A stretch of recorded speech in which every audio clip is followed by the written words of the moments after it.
Okay, maghahatid muna tayo sa school. Gamit natin ito si Joseph. So si Joseph yung aking single cab na Mitsubishi L200 Strada. O hindi siya Strada, L2 lang siya. So ayun ang susi pala. Hinahanap ko kanina pa. Check lang tayo ng mga basic. Para sa mga baguhan, pwede nyo itong gamitin. Gayahin ninyo. So ang pwede nyo i-check dyan, coolant.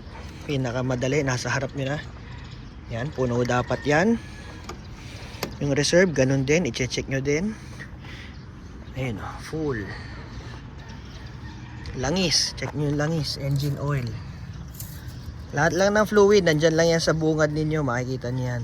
Dapat di pa umaandar, tsaka nasa patag. Ayan, hindi na masyadong malinaw kasi diesel to. Tsaka ilang buwan na rin yan. Mahalaga, nasa level, no? Huwag yung kalahati, huwag yung mas mababa.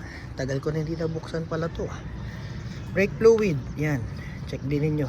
Dapat malinaw, hindi kulay kalawang, hindi kulay itim. Yan, napakalinaw.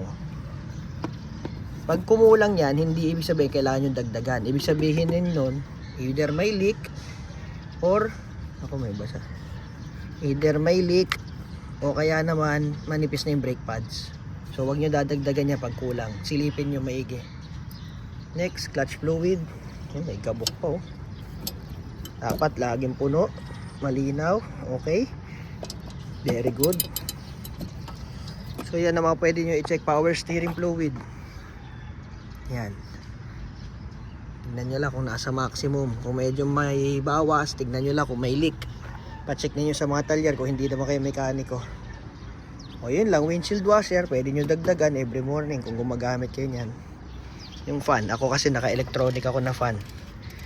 Yan, titignan nyo lang kung may kalog yung LEC.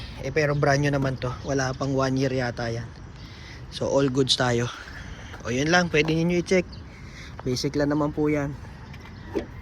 Takbo na tayo at malilate na yung anak ko. Masama na naman ang tingin sa akin. Let's go. Pinalta ko muna yung mags gawa ng hinihiram na airpods. Baka mabingkong yung mags ko na low profile yung goma. Tara na. Yan ka lang palang susi ka.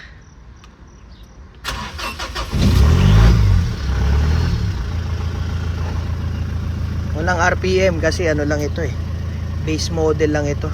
So ayun yung RPM ko.